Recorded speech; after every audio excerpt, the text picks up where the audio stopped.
Welcome to Brief History Conspiracy. This week, Gobekli Tepe. See, 5% more energy, all that's needed.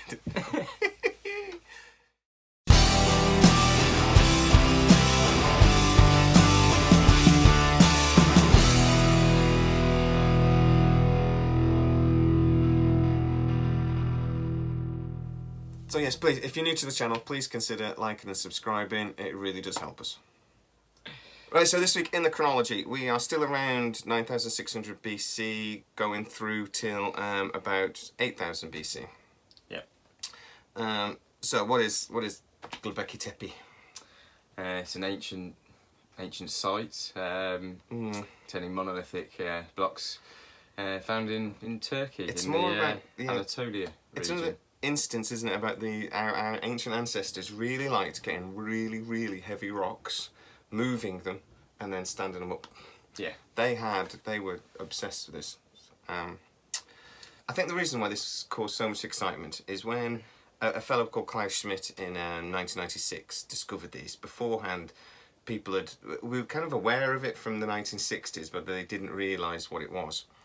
Some local farm or something came along, didn't they? But thought it was just stone slabs, basically, because they could only see like the top of the pillars. Yeah, so perhaps, what was it, headstones, some kind of headstone? Yeah, some sort of headstones thing. And then it was actually the University of Istanbul and University of Chicago actually did like an expedition in 1963. Thought it was some sort of like Neolithic burial ground. Yeah. And then they just sort of filed that report and it just sat in a desk for 30 years. Yeah. It was only really because Klaus Schmidt had completed one project and was looking for another one that he even bothered looking. He saw this site and thought, that's worth a poke. And indeed, was it? And then when he sort of thought he was expecting a slab maybe that thick and sort of had a big down, and then found this thing. Stone pillars of substantial size and 6 meters ornate, tall, a lot of them. Carvings. 10 tons in weight, a lot of them. These are massive. But at least they didn't do what the Stonehengians did. Stonehengians. Good word. The Stonehengians, I'm sticking with it, screw it. They decided to get rocks and then transport them 600 miles. These guys only transferred them 100 metres. They had a quarry very close. They moved them 100 metres and built this site on Gobekli Tepe means in Turkish, by the way, Potbelly Hill. Yeah, so a shallow gradient hill, which is interesting though, because it is still on the high point in the area, so it does overlook all of the surrounding area, which would have been very strategically, militarily, to defend the. I think maybe from a religious point of view as well, isn't it? If that's what it was built for, some sort of spiritual thing. Again, if you're on a high point looking over the rest of the land, you're that little bit closer to God, maybe, I don't know. Maybe, yeah, you do see a lot of that, don't you? But also, I suppose, if it was built by hunter-gatherers, which is the theory, which we'll talk about in a minute, but if it wasn't, I suppose it'd be easier to find. But I don't understand how they could even come out with that phrase, though, built by hunter-gatherers. By definition, if you've got stonemasonry that involves engineering and architecture, you're not hunter-gatherers. Yeah, quite complicated math is involved in this, and skills as well. Which, in order to develop that complicated math, you're not hunter-gatherers. Yeah. Sorry. What's that? What was that show, Family Fortunes? It's just bollocks. Sorry, I shouldn't swear. We'll cut that out. It's just wrong. Yeah. It's just you can't go on one hand. Oh, they're really advanced. They're using Pythagoras theorem. They're using pi. They're using all this in their engineering and construction and architecture. But they're just hunter-gatherers. But I don't buy it. This place is like 6,000 or something like that years older than Stonehenge as well. And you could argue that it's a similar sort of site, but actually I think this actually is far more complicated than Stonehenge. Stonehenge, they took the stones, they raised them. Getting the other massive stone on top, and the stones are much bigger at Stonehenge. Don't get me wrong, engineering feat incredible. Yeah. Gobekli Tepe, like you said, it's the animal carvings and things though.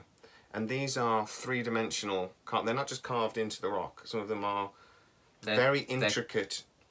Out carvings, aren't they? Out carvings, where the rock the design was there in the first place, and they've been carved out of the quarried material. Which is just insane. Imagine making a slight mistake. You go, the entire 10-ton block is wrong now. Yeah. I was going for a bird and it looks more like a big willy, and I can't. We'd have to do it. Can't rectify it. Yeah. No, that's just, it was stuffed on that one. They did all sorts of animals as well. They did lions, bulls, boars, gazelles, insects, snakes, birds. They particularly liked a vulture, which does go in with other theories and things. Other beliefs around this area, that the vulture was considered sort of a spiritual animal. I suppose it's the bringer of death, isn't it? Things like this. It is in Native important. American, isn't it, as well? Yeah. The vulture was quite a... It's an important animal. Animal, isn't it? Yeah, I think. So that links with that. But, I mean, these carvings are amazing. And for a site that is considered to be the oldest man-made structures sort of thing we've found so far. So yeah, the chronology is quite interesting, with it being 9,600 BC or 11,600 years ago when it was supposedly built, which coincides with the second spike, the meltwater pulse 1b spike of the Younger Dryas. Yep. Please go back and have a look at our Younger Dryas episode where we talk about this in far more detail. Yeah, which was essentially... there were two events, wasn't there? One at 12,800 and one at 11,600 years ago. And they were significant temperature spikes of about 10 degrees centigrade. Remembering that 2 degrees centigrade terrifies our current scientists. Yeah, about 10 degrees centigrade in a very short time period, and several hundred feet of sea level rise happened at 12,800 years ago, followed by a period of glaciation for 1,200 years before a second temperature spike and massive sea level rise again.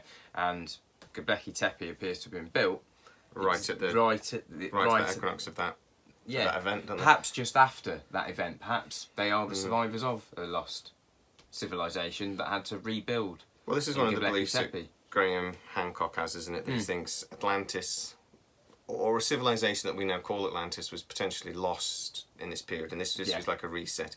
And these were maybe the refugees.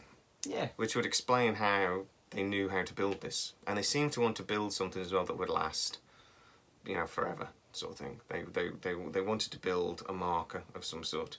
So we're going to get into what we think this site might be at the end, but the two things we're going to take from that is the radiocarbon dating.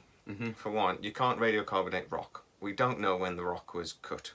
What we'd have to do is look for material that we can radiocarbon date. Yeah.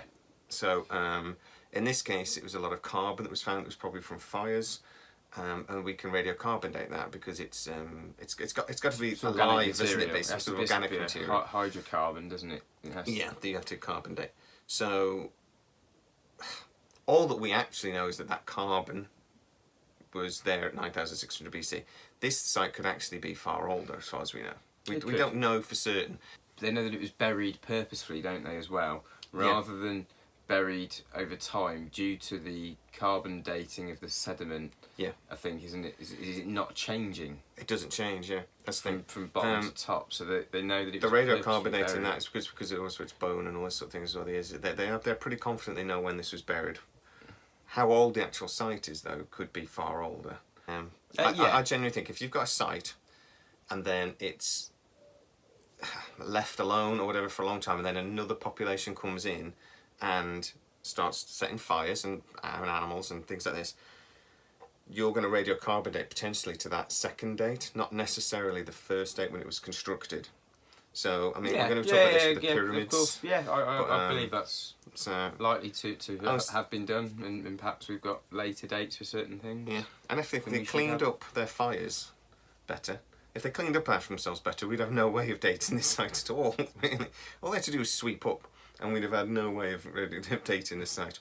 I'm sure it's not as easy as that, but that seems how I see it. So, if you think about what this site was for, so they built these tremines, they call them, these circular structures in the first phase. The first phase of construction was the 9,600 to 8,800, so 1,000 years worth of construction.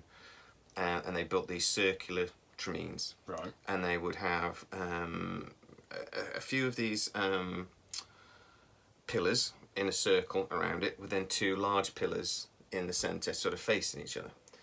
I think they possibly represent man and woman, maybe, or they're supposed to represent humans or people or aliens or something. They're supposed to be some sort of humanoid thing. And for once, archaeology comes in and says this was some sort of spiritual centre of religion or thing, and I actually think that probably makes sense. It's some sort of meeting point to discuss something. How to rebuild civilization after a great cataclysm. Maybe, or to and pray draw to the their gods, or survivors to from the local area in. Yeah, quite probably. Possibly.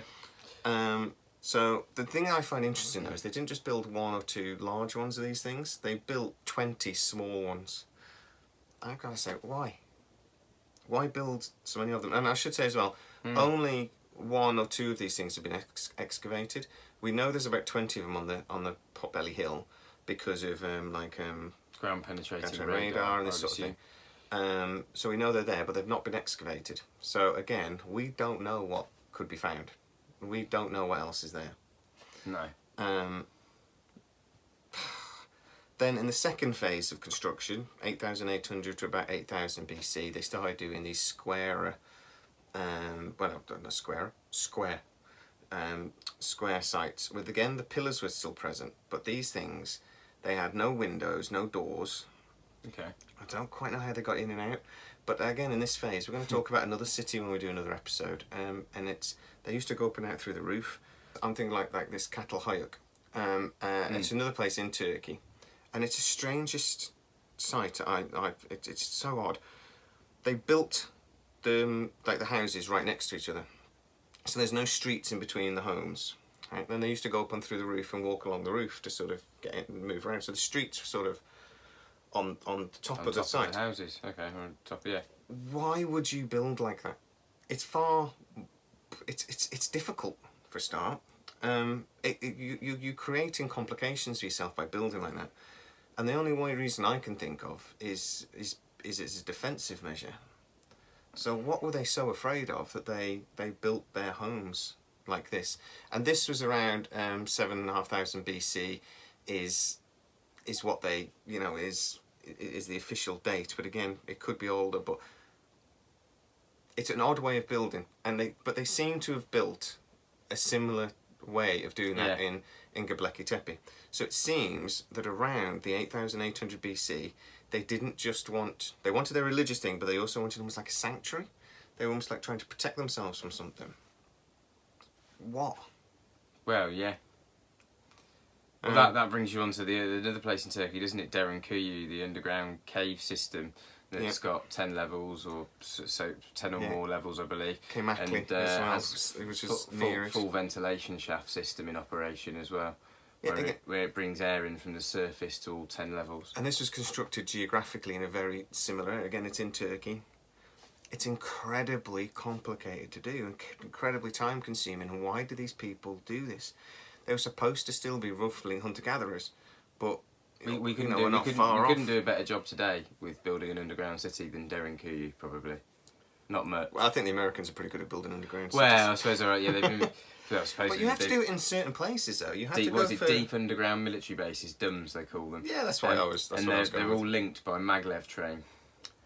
I'm not going with the maglev train thing, but supposedly they're all linked by underground maglev trains. Yeah, that's a theory. Yeah, well, yeah, it's a theory. Oh, there'll probably some of them, but I mean, the Americans, the Americans did when at the end of World War II, the Americans basically said, right, you're not allowed to have colonies anymore. Come on, colonies are wrong, and we went, oh, okay, we'll give up our empire, and then they basically took all those sites. There's 800 military bases around the world. You see a map. I'll throw the map up now. The Americans control the planet. I know they do. Of course they do. So, but they're not going to have maglev trains 1,000 miles to these places that they're not. But no, I meant we'd notice if they were building it. I meant more in America. They've built many underground James bases, Bond-esque underground, many different underground cities, trains, and they've got underground trains supposedly connecting them all up. They might do. Well, they were trying to do this 10,000 years ago. Keimakli and Derinkuyu are also, they were constructed, or we believe they probably possibly constructed around the same time as Gobekli Tepe. So again, what were the people so afraid of? That is the question I keep coming back to. They particularly for these underground cities, the only reason to do that is if you are trying to hide from something. An impending cataclysm that you're aware of.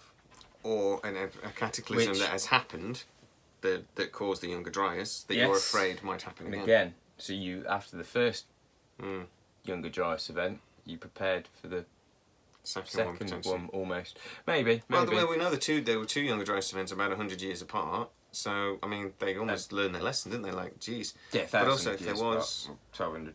Again, if you watch our Younger Dryas episode, if it was some sort of meteor impact, they would have thought that was possibly the gods or something like that.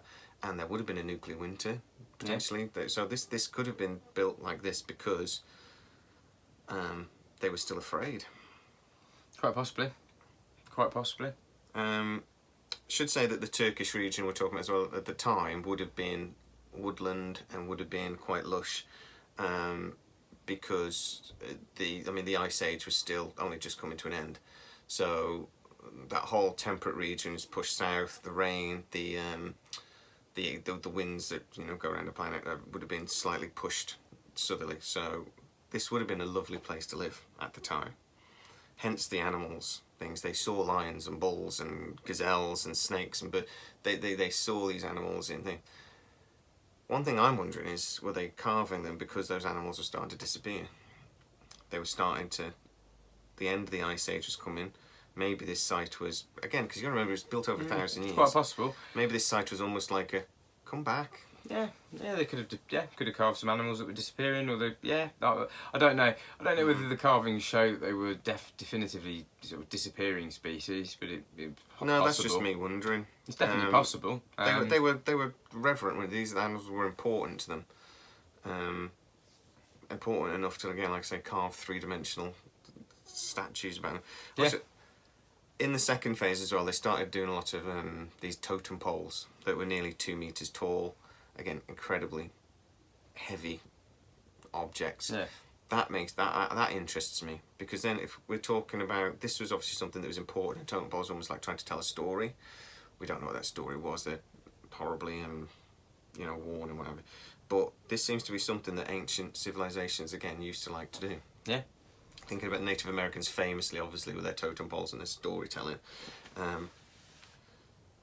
It seems to be something that... Weird that it's then repeated, isn't it, by another civilization. That's what I was wondering. Spanning a different continent. Yeah. The other thing about these sites as well is they probably would have been quite pretty. The floors were sort of like a limestone, but they were polished. So a very advanced... But also, it shows that this site was incredibly important to these people, because that would have been, I imagine, incredibly difficult to do. Yeah. Well, you're talking about laborious task. They believe these rocks that weighed 10 tons were chipped out of the bedrock using flint knives, basically, flint points. So you just have the rock. Now, it's relatively soft rock compared to like granite or something. It's not like that, but it still would have been incredibly time consuming, and possibly, I don't believe it. So,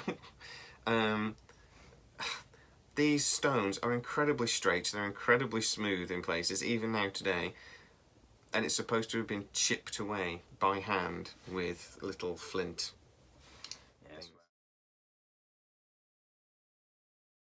The diorite stones that they used for the internal structure of the pyramids, that again are perfect, a little like they're machine tooled, were chipped out using copper chisels. Certain people with degrees seem to take a very long time to adjust their thinking.